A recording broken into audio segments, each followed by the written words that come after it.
Episode 4 के part 2 की शुरुआत वहीं से होती है जहां पिछला पार्ट खत्म हुआ था। दानो की मुलाकात रियू के मॉम से भी होती है। इधर मोयुम सॉसेज खाते हुए आ रही थी, तभी वो फिर से उसी बच्ची को देखती है जो अभी भी क्रॉप सर्कल्स ढूंढ रही थी। अब बच्ची को भूख लगी थी, इसलिए मोयुम उसे सॉसेज ऑफर करती है, लेकिन बच्ची मना करते हुए कहती है कि मेरे डैड ने किसी भी स्ट्रेंजर के पास से कुछ भी खाने को मना किया है। तो फिर मोयुम उसे चॉकलेट देती है। तो बच्ची कहती है कि चॉकलेट दिखाकर आप मुझे किडनैप करना चाहती हो, पर मेरे डैड ने मुझे बताया है चॉकलेट खिलाकर स्ट्रेंजर्स बच्चों को किडनैप करते हैं, इसीलिए मैं तुम्हारी चाल में नहीं फंसने वाली हूँ, इसलिए चली जाओ वरना मैं अभी पुलिस को कॉल कर दूंगी। ये बोलकर वो पुलिस हेल्पलाइन नंबर डायल करने ही जा रही थी, तो मोयुम उसे रोकते हुए कहती कि डोंट वरी, मैं अभी पुलिस के साथ ही काम करती हूँ और हमारा इमरजेंसी नंबर है 119, वो एम्बुलेंस जैसी गाड़ी देखी है ना। ये बोलकर मोयुम सायरन की आवाज निकालने लग जाती है, इस पे बच्ची कहती कि तो आप एक पैरामेडिक हो। बच्ची कितनी अवेयर थी ये देखकर मोयुम काफी ज्यादा इम्प्रेस होती है। इधर यू सियोंग से खाना खाने के लिए चलने कहती है, लेकिन सियोंग तो मीटिंग के लिए प्रेजेंटेशन बनाने में बिजी था, इसलिए उसे जाने के लिए कहता है, जिस पर यू गुस्से में कहती कि कोई जरूरत नहीं है करने की, उन फ्रॉड्स के साथ काम करने की कोई जरूरत नहीं है। सियोंग कहता है क्या बकवास कर रही हो, तो रियू से बता देती कि उन्होंने पहले ही डिसाइड कर लिया है कि वो लोग तुम्हारी कंपनी को प्रोजेक्ट नहीं देंगे, उन्होंने ऑलरेडी एच आर्किटेक्चर फर्म को सिलेक्ट कर लिया है और तुमसे बस फॉर्मेलिटी के लिए मिलने आने वाले हैं। शायद वो लोग तुम्हारे आइडियाज को चुरा भी सकते हैं। कॉल डिस्कनेक्ट नहीं हुआ था तब मैंने उनकी बातें सुन ली थी, इसीलिए इस पे ध्यान देने की जरूरत नहीं है। लेकिन सियोंग उसे इस बारे में म्योंग को बताने से मना करता है और तुमने ऐसा कुछ नहीं सुना यही मान लो। भले ही तुमने उनकी बातें सुन ली पर ऑफिशियली हमें कुछ भी कंफर्म नहीं है, इसीलिए मुझे ऑफिशियली हमारा काम तो करना ही होगा। रियू से समझाती है कि तू बेकार मेहनत कर रहा है, हम सबको पता है तू कितना केपेबल है और वो ग्रिप वाले तेरा प्रेजेंटेशन अच्छे से देखेंगे भी नहीं, तो क्या फायदा ऐसे दिन रात एक करके मेहनत करने का। सियोंग उसे कहता है कि चाहे कितने भी मुश्किलें हों पर मैं आधे अधूरे मन से काम नहीं करता, मैं हमेशा अपना बेस्ट देते आया हूँ, अनाज भी दूंगा। रियू उस पे चिल्ला के कहती है कि बेकार की जिद क्यों कर रहा है, मैं जानती हूँ उन लोगों को वो लोग कितने बुरे हैं, उन्हें किसी की मेहनत नहीं दिखती, बेकार मेहनत क्यों कर रहा है। इस पे सियोंग कहता है कि तू शायद मुझे नहीं जानती और मेरे हार्डवर्क की वजह से तुझे कुछ भी कहने की जरूरत नहीं है। रियू भी गुस्से में कहती कि तो फिर मैं भी इन सबसे बाहर हूँ और उसे बताकर जाती कि मिस्टर म्योंग भी ये जानना डिजर्व करते हैं। इधर लीना एक जिम में आती है जहाँ रियू का भाई डोंगजिन ट्रेनर था। लीना को देखकर वो उससे पहले ही डिस्करेज करने लग जाता है, उसे इस जिम के बुरे कंडीशन के बारे में बताकर इवन बॉस की चुगली भी करने लग जाता है। लीना उसकी बातों पे ज्यादा ध्यान ही नहीं देती। अभी डोंगजिन का बॉस उसे साइड हटाता है और लीना को साइन अप कराने के लिए ऑफिस ले जाता है। इधर मोयुम रियू को उस बच्ची के बारे में बताती है और वो उसका नाम या पता पूछना भूल गई थी, इसीलिए उसे थोड़ा बुरा लग रहा था क्योंकि वो उसे दोबारा मिलना चाहती थी। तो दोनों यहाँ डिनर करके वॉक पे चलने की बात करते हैं। मोयुम सियोंग को भी बुलाने के लिए कहती है, लेकिन रियू तो उसे मना करते हुए कहती कि अगर वो आया तो मैं तेरे साथ नहीं जाने वाली। मोयुम समझ जाती है कि दोनों में फिर से थोड़ी फाइट हो गई है। इधर ऑफिस में म्योंग पूरे जोश के साथ काम कर रहा था, उनके प्रेजेंटेशन को और इम्प्रूव करने के लिए बहुत ही अच्छे आइडियाज भी देता है, सच में बहुत ही यूनिक थे और उसे तो यकीन था कि ग्रिप इनकी कंपनी को ही चूज करेगी। अब यहाँ सियोंग को उसके लिए थोड़ा बुरा लगता है क्योंकि अगर जैसा रियो ने कहा वैसा ही हुआ तो म्योंग को भी बहुत बुरा लगेगा और उसकी मेहनत भी बर्बाद होगी। लेकिन सियोंग अभी उसे डिस्करेज नहीं करना चाहता, इसलिए उसे नहीं बताता है, अपना काम कंटिन्यू रखता है। मोयुम अगले दिन एक कन्वीनियंस स्टोर में जाती है जहाँ वो एक टॉफी लेने जाती है, लेकिन फिर से दानो और मोयुम एक ही साथ उस टॉफी को निकालते हैं।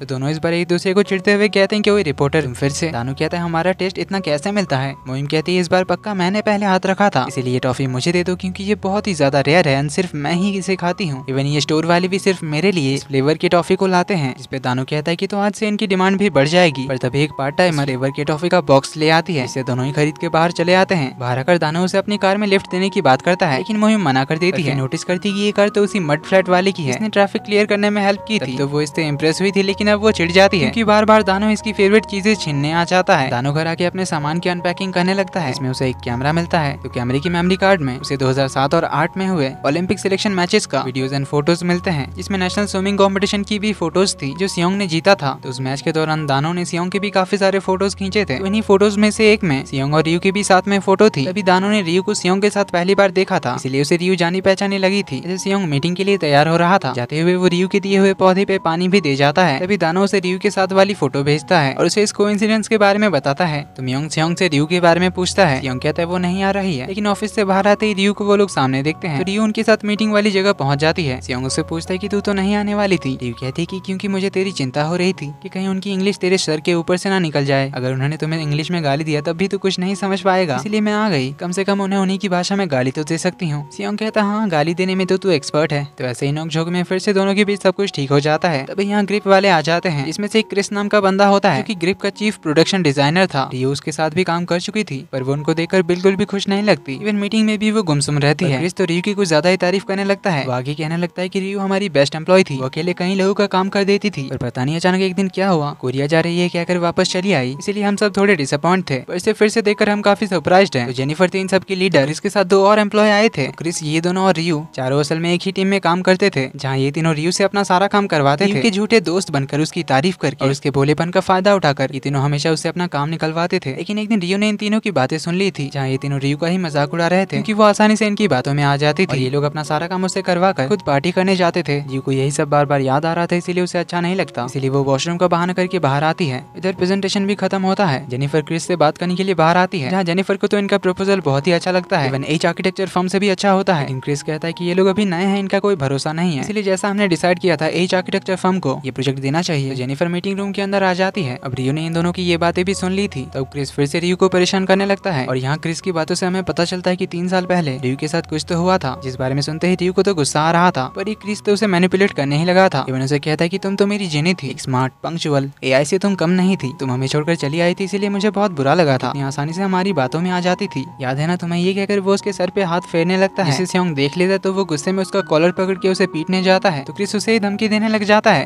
कि तू शायद जानता नहीं तूने किसका कॉलर पकड़ा है, मैं चाहूँ तो तेरी कंपनी को बर्बाद कर सकता हूँ। जो सुन रियो उन्हें छुड़ाने आती है, पर क्रिस तो उन्हें गाली दे रहा था, जिससे सियोंग को तो और गुस्सा आता है। रियो उसे पीछे करके क्रिस से माफी मांगते हैं, उसे कहती है कि सब मेरी वजह से हुआ है, इसीलिए मैं इनकी कंपनी का काम छोड़ रही हूँ, मैं जो भी कहना है मुझे कहो, इनकी कंपनी को बीच में लाने की कोई जरूरत नहीं है। पर यकड़ू क्रिस तो उनकी इंसल्ट करने लग जाता है। इवन रियो को माफ करने के लिए उसे प्लीज करके रिक्वेस्ट करने के लिए कहता है। अब रियो को तो और गुस्सा आ रहा था, इसीलिए वो उसे खींच के लगाती है और कहती है प्लीज तू मेरी सैंडल भी नहीं कहेगी। ये बोलकर उसके घुटने में खींच कर मारती है और कहती है पहला थप्पड़ मेरे दोस्तों को इंसल्ट करने के लिए और दूसरी लात एक फॉर्मर कलीग की ओर से, जैसे कैरेक्टरलेस और बेशरम आदमी को। क्रिस तो डर के मारे चुप हो जाता है, पर कुछ कहने जाए इससे पहले रियो कहती है याद रखना अगर तूने इनकी कंपनी के साथ कुछ भी किया, तूने जो घोटाले किए हैं उनके प्रूफ ढूंढने में मुझे टाइम नहीं लगेगा, तेरे खिलाफ सारे प्रूफ मैं जब चाहे ग्रिप भेज सकती हूँ, इसीलिए याद रखना। ये बोलकर वो चली जाती है। सियोंग उससे बात करने जाता है, पर रियो कहती है कि वो अभी थोड़ी देर अकेला रहना चाहती है, लेकिन सियोंग उसे दूर से फॉलो करता है। अब हील्स की वजह से रियो को पैर में दर्द हो रहा था, इसलिए सियोंग उसके लिए स्लीपर्स ले आता है। रियो उसे क्रिस एंड गैंग के बारे में बताती है, कहती है कि शायद मेरी ही गलती थी, इसीलिए मैं कंपनी छोड़ छाड़ के चली आई। सियोंग कहता है तेरी कोई गलती नहीं थी, उन्होंने जो तेरे साथ किया वो हरासमेंट था, तो बस उन्हें दोस्त समझकर काम कर रही थी, इसीलिए अपने आप को ब्लेम मत कर। रियो को अभी ठीक नहीं लग रहा था, इसलिए सियोंग उसे अपने साथ कर्स वैली में ले जाता है, जहाँ वो लोग मानते थे कि अगर लॉक्स में पूरे दिल से कुछ भी लिखकर यहाँ रखा जाए तो वो सच हो जाते हैं। इसलिए सियोंग एक लॉग उठाकर क्रिस के बारे में उल्टा सीधा लिखने लग जाता है, क्रिस एंड गैंग के साथ क्या क्या बुरा होना चाहिए। इस देर में रियो भी उसे ज्वाइन करती है और दोनों मिलकर उन सब के बारे में बहुत बुरा भला लिख देते हैं, इससे रियो को भी अब काफी अच्छा लगता है। रियो कहती है कि इन्होंने के-पॉप और के-ड्रामा बहुत देखा होगा, पर अब इन्हें के सुपरस्टिशंस के बारे में पता चलेगा। ये बोलकर दोनों ही काफी खुश होते हैं। रियो सियोंग से कहती है कि आज तूने तो इम्प्रेस कर दिया। सियोंग कहता है कि ये मत बोलने की तू मुझे पसंद करने लगी है, वरना तुझे भी कर्ज दे दूंगा। रियो से बकवास बंद करने के लिए कहती है और बताती है कि तूने जिस तरह से अपना प्रेजेंटेशन रखा, सब कुछ जानकर भी उससे मैं इम्प्रेस हुई, इसीलिए अब मैंने भी ठान लिया कि मैं भी अपने ड्रीम को ढूंढ कर रहूंगी। तभी इन्हें म्योंग का कॉल आता है, जो इन्हें खुशखबरी देता है कि हमें ग्रिप का प्रोजेक्ट मिल गया, पर इस ब्रांच ऑफिस का नहीं, बल्कि ग्रिप के एक फ्लैगशिप स्टोर का, जो इससे भी बड़ा प्रोजेक्ट है। सियोंग को समझ नहीं आ रहा था कि ये कैसे हुआ, तो म्योंग बताता है कि जेनिफर को हमारा प्रेजेंटेशन बहुत ही अच्छा लगा और रियो को एक खुशखबरी भी बता दे, उस क्रिस को भी कंपनी से निकाल दिया गया है। इसमें फ्लैशबैक दिखाया जाता है जब क्रिस को मार पड़ी थी, तब वो मीटिंग रूम में आकर म्योंग पे चिल्ला रहा था, उसकी इंसल्ट करके उसे धमकी दे रहा था, पर म्योंग ने ये सब कुछ रिकॉर्ड कर लिया था। जिससे यहाँ एक और बड़ा रिविलेशन होता है। म्योंग इंस्टाग्राम पे ग्रिप के वाइस प्रेसिडेंट का फ्रेंड था, दोनों की कॉमन इंटरेस्ट होने की वजह से उन्होंने एक दूसरे को फॉलो किया था, जिससे उनकी काफी बातें भी हुई थी और वो लोग अच्छे दोस्त बन गए थे। इससे कल ही उसे पता चला कि जिससे वो चैट कर रहा था वो तो ग्रिप का वाइस प्रेसिडेंट है और म्योंग ने ये सारा रिकॉर्डिंग उसे भेज दिया था, जिस वजह से क्रिस को निकाल दिया गया था और वो अब इनका कुछ बिगाड़ भी नहीं सकता था। तो सियोंग ये दोनों गुड न्यूज रियो को बताता है, जिससे रियो तो शॉक्ड एंड बहुत ज्यादा खुश होती है। तो वो खुशी के हमारे सियोंग को गले लगा लेती है, जिससे एक फ्लैशबैक शुरू होता है 2007 स्विमिंग नेशनल्स का, जिस दिन रियो अकेले सियोंग को चेयर करने आई थी, जबकि उसका उस दिन एग्जाम था। तो सियोंग रियो को इस बारे में पूछने आता है। रियो कहती है ये कोई बड़ी बात नहीं है, तेरा मैच जरूरी था।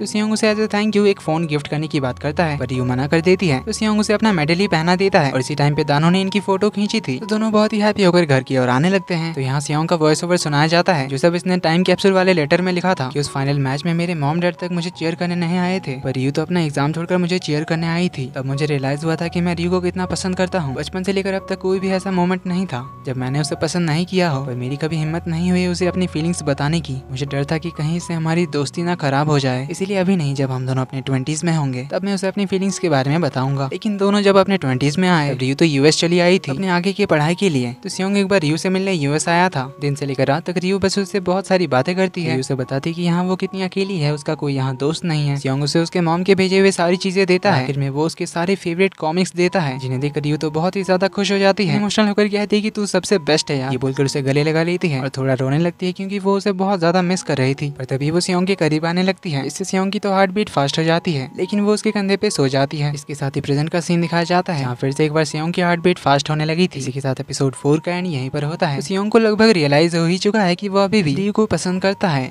तो अब देखना है कि वो इसे एक्सेप्ट करने में कितना टाइम लगाता है, रियू को कब बताता है। इसके लिए हमें संडे तक का वेट करना पड़ेगा, क्योंकि अभी ये ऑनगोइंग ड्रामा है। ये वीडियो पसंद आए तो वीडियो को लाइक कर देना, चैनल पर पहली बार आए तो do subscribe and hit the bell icon. मिलते हैं अगले एपिसोड में, तब तक के लिए take care and bye bye.